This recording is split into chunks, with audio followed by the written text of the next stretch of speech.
Welcome to Books on Air, the podcast that tells the story behind the book. It includes insights from authors about how they compose their work, what inspires them, and what they hope you'll take away from their book. Here's your host for this episode of Books on Air, Suzanne Harris. Welcome to the Books on Air podcast. I'm Sloan Fremont, filling in for Suzanne Harris. This is a podcast where listeners get the secret story behind every book. Joining me today is Brenda Miller, author of the book, The Kid Code, 30-Second Parenting Strategies. Brenda believes that everyone has a right to peaceful parenting and that kids have a right to peaceful parents. To go from chaos to calmness in 30 seconds or less is nothing less than a miracle, and Brenda's book offers 100 strategies to give parents and kids right now relief. Brenda, welcome to the podcast. I'm so happy you're here. Thank you, Sloan. I'm very happy to be here because, you know that saying, it takes a community to raise a child. Yes. But it also takes one to support parents. Yes. And so let's start out maybe by telling the audience just a little bit about yourself and what led you to write your book, The Kid Code. Well, I had some really interesting experiences. So I spent some of my formative years hiding in a cupboard and, from people who couldn't do differently, but it sent me out into the world terribly stressed. Yeah. And I lost my belly laugh. And I really wondered if I could get that back. So I started observing kids, Sloan, because kids are natural. So, right. If you sit down and play with them in a sandbox, they don't register and they're not informed by skin color, the size of your car, anything. Right. And I realized, it kind of hit me like a lightning bolt, that's their nature. They're inclusive, they belly laugh. And of course, they have the other side, and that's why I wrote the book, right, to help that other side. But what was really startling to me, Sloan, was that when I discovered that was their nature, I discovered that is our nature also. Right. But where was it then? That's what I was really curious about. And so I taught conscious conflict resolution in 6 countries as a career. And then I reduced all of the ideas that I learned over those many years into really short, concise parenting strategies. I call them instant evolution out of stress in 30 seconds. Yeah, I love that. Yeah. And I know that's an outrageous statement to make, but I also like to say that stress is optional. Yeah. And I like to help people prove that to themselves by simply using one of these strategies every time there's an upset, because they can prove it to themselves. Yeah. And that's so much you said there is so interesting, because it's what came to mind to me when you were asking about, like, as adults, where does that childlike living in the natural state go? It's like there's some span in there as we go from kids to adults where it ends, I guess. And then when we're as adults, we lose that and we forget, and we have that disconnect there that some people, carry through all of their lives. But I think a lot of us spend the majority of our lives trying to get back to that state, right? We try these practices, we try all kinds of things to get ourselves back into that more natural childlike state. And what I love about your book and what you said in your intro there was how we can move out of these states of stress in such a short amount of time. And it's a choice. We can decide to do that. It's not running wild and out of control like it might feel inside of us.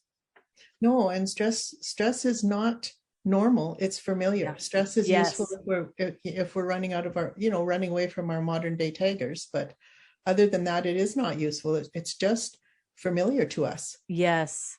And as I realized, stress is not familiar to kids. Yes, there is that other side of them, of course, that nature that grows, but you can also see this other side that I'm talking about. And for me, it's like, what happened to me was, as I kept doing these simple little 30-second strategies, and I designed them like that, Sloan, because parents have 2 problems. One is not enough time.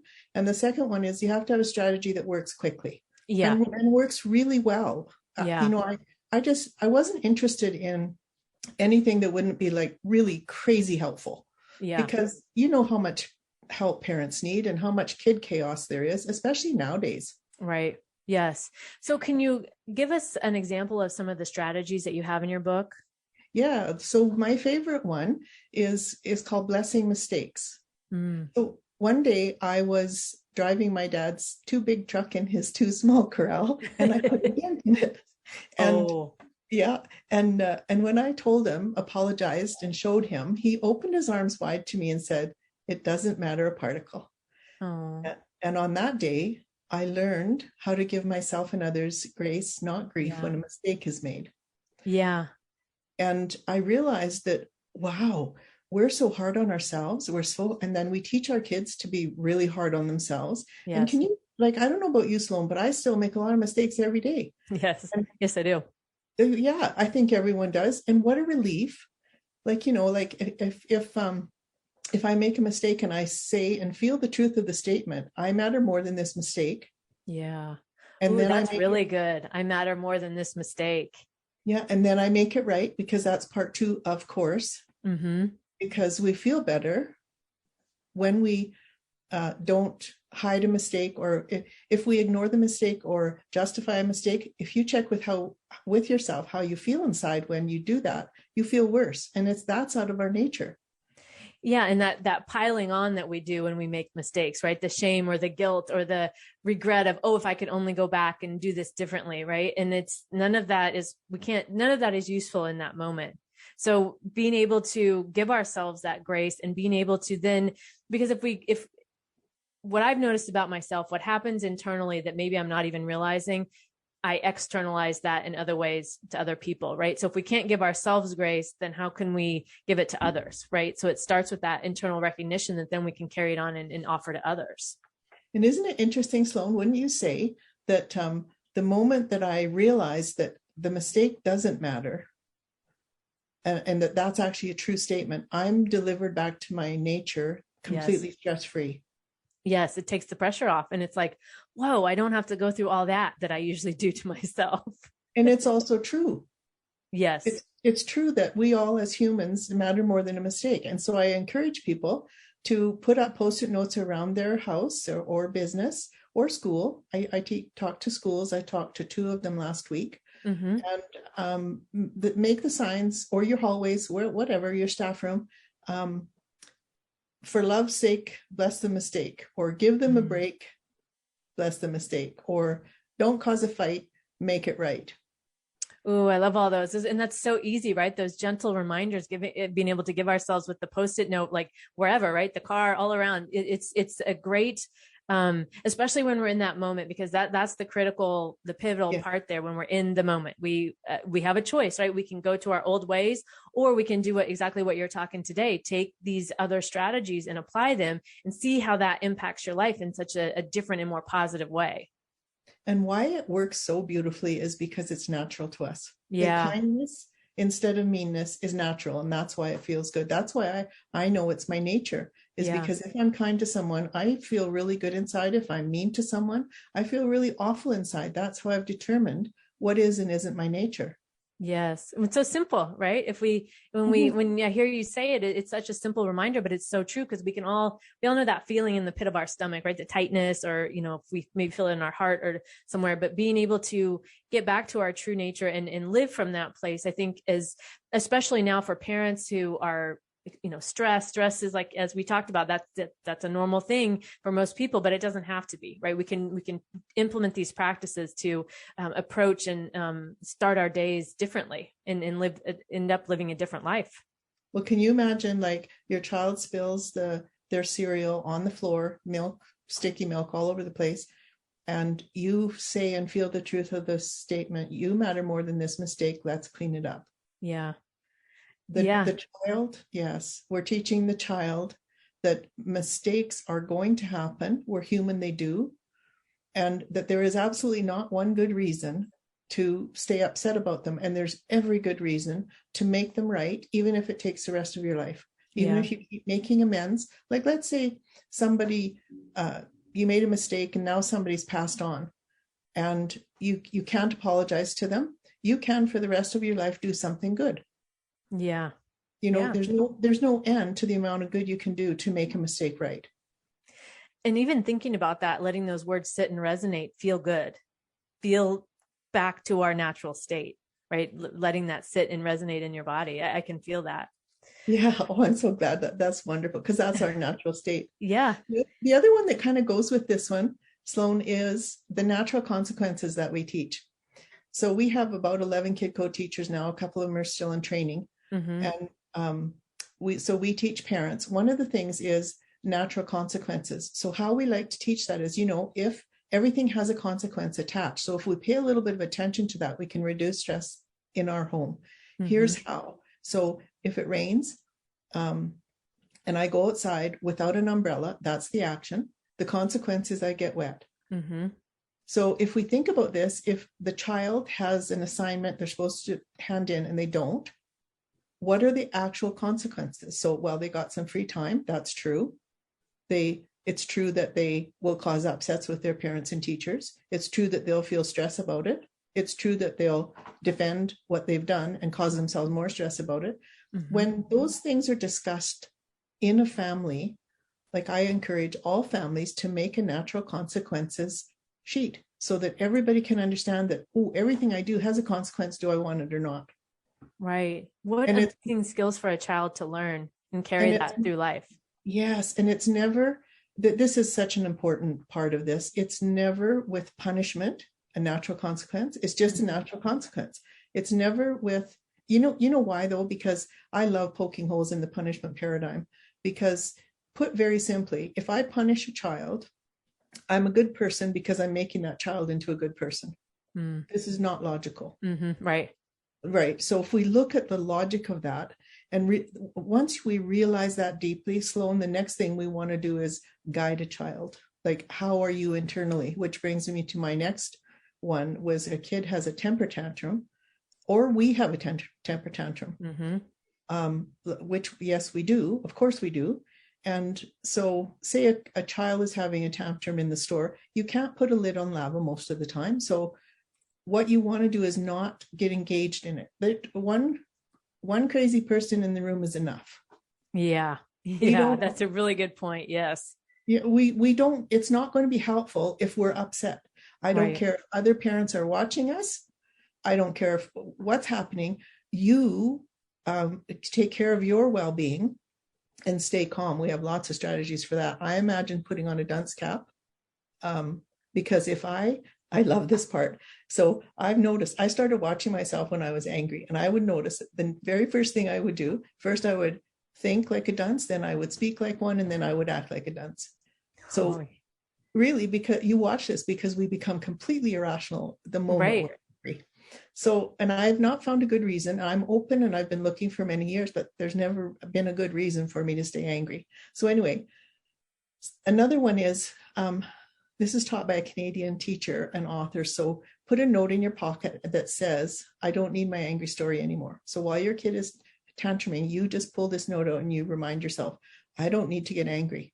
It's all it does is interrupt the anger, because it's not going to be useful. And also, I mean, it's addictive. It's toxic to the body. Anybody can Google that. It fractures relationships. There is no good reason for it.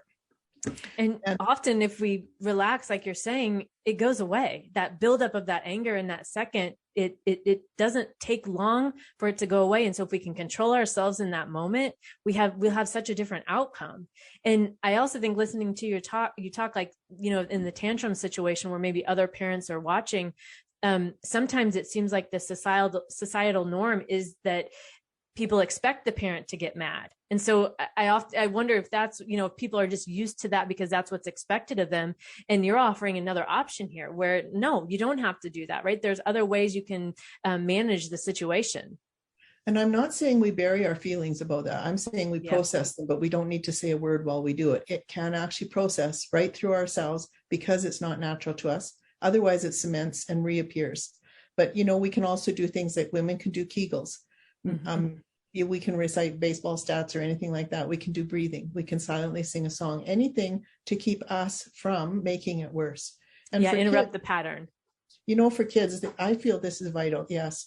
So I call it blow up prevention. Mm-hmm. Because as I mentioned, you can't put a lid on lava. So most of the time it's going to blow. But to prevent that, sometimes you can do that by, like, for example, if you're in a grocery store, you can get them to tell a story with you. You arrive at the milk cooler, you talk about the farmer milking the cow and the cat sitting hoping for a stream of milk. And you get the child involved in the story, name the farmer, the cat, and the cow. And you keep the story going on and on and on and on. And how does the milk get to the store, and name the truck drivers and their pets and everything. And if the child can't calm down, you can invite them to do things like blow your socks off. Just try it. You can. There's so many different strategies. And then when it's done, and this is vital to me, because we are each responsible for our own self-regulation and emotional intelligence. Nobody else can do that for us. We tell the child we love them, and we're not crazy about their temper tantrum because it hurts them.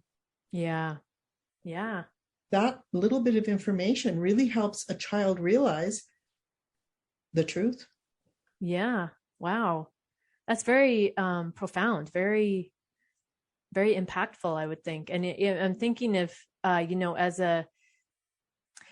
most children also want to, they want to, please isn't the word, but they want to make their parents happy, and they want to, so knowing as a child, knowing that also makes the parent hurt, I would think would be very, interrupt their pattern, their thought pattern, or their negativity that they're feeling in that moment. And we think anger will get us somewhere, or this negativity will get us somewhere. And really, we encourage all parents to put a note on their child's bedroom or bathroom mirror that says, "I'm so sorry I taught you that negativity or anger will get us somewhere. It won't. Let's get rid of it together." Yeah. And use these strategies to do just that. And that's what my book is for. Is there's 100 strategies in that book. And then there's in Blessing Mistakes, I realized I wrote that book, Blessing Mistakes, even though it's a strategy in the Kid Code. I wrote it, Sloan, because I realized that people with a lot of anger need to start dissolving that, before it detonates. Yeah. Because all it ever does is grow unless you give it an avenue that's healthy and let it dissolve, because it's not part of our nature. So half of that book is about how to dissolve anger. And then the bully-proof yourself and your kids. I'm so excited about that. I was just talking to Nigeria about that, because their bullying turns to murder very quickly. Oh. But even in our society, bullying, you can meet and defeat a bully sometimes without ever speaking to them. Here's why. Because the usual anti-bullying strategies don't teach us how to take the target off of our back. That requires some questions like, what am I giving the bully that I shouldn't? Yeah. When I sat with that, why am I attracting a bully? How come he bullies me and not someone else? So when I devised, I think 6 or 7 questions, and I sat with them myself, and I realized, well, I'm giving the bully power. In other words, I act submissively and let them make the decisions, hoping they won't hurt me. That's what attracts the bully. Yeah. And as soon as you see it, you get free of it. It doesn't feel good, but you do see it. You are then starting to dissolve it. Only because it's not part of your nature, it doesn't work. Yeah. So I'm excited about that book. And then the next one is Mr. Tusky's Travels. And that's a wise young elephant who takes his little bit rowdy but very lovable crew of critters on outer adventures around the world, only to discover something really remarkable about their inner selves. And that is every time they come back to their nature. So it's 15 stories. And for example, so when they go to Paris, Mr. Tusky's a little bit clumsy, so he knocks over the Eiffel Tower, and he says, "Bless me, I matter more than this mistake." Oh, so yeah. The crew looks on in horror, saying, "Oh, no, you just knocked over the tower." So he explains it. Then he lifts his trunk, whoo, and he calls all the elephants in the Paris Zoo and all the ants in the city to come and help him put the tower back up. That's part 2 of Blessing Mistakes, Making It Right. So there's those 15 stories teach kids how to either stay in their nature or come back to it when there's a challenge. Amazing. So the Kid Code, plus you have 3 additional books that you've written, and all with this theme. I love this theme and this reminder for both. I would, both parents and kids. I think the message is one that can resonate so deeply with everybody listening, because many of us did not grow up with this kind of guidance, or even understanding that these options outside of anger or any other painful emotion like that was even available. And so I love your message. I love that you're teaching this, and you have others teaching this as well. It's just an amazing message, and it's so needed at this time.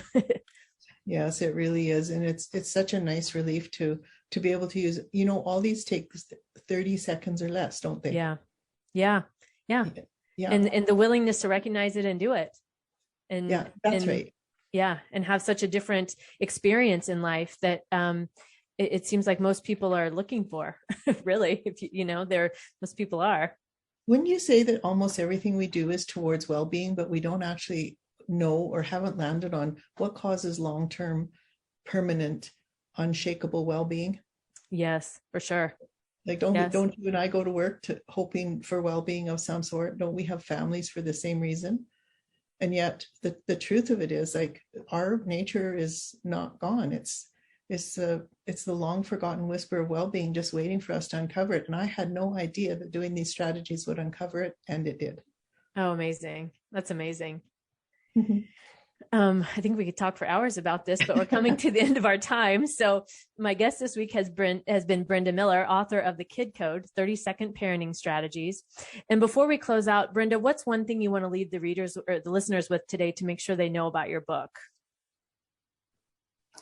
I'd like them to know that it seems like it's not easy to do this, to make any parenting changes, but I'm sharing with you that it's better and easier to instantly evolve out of stress than to continue to suffer from it. Yeah.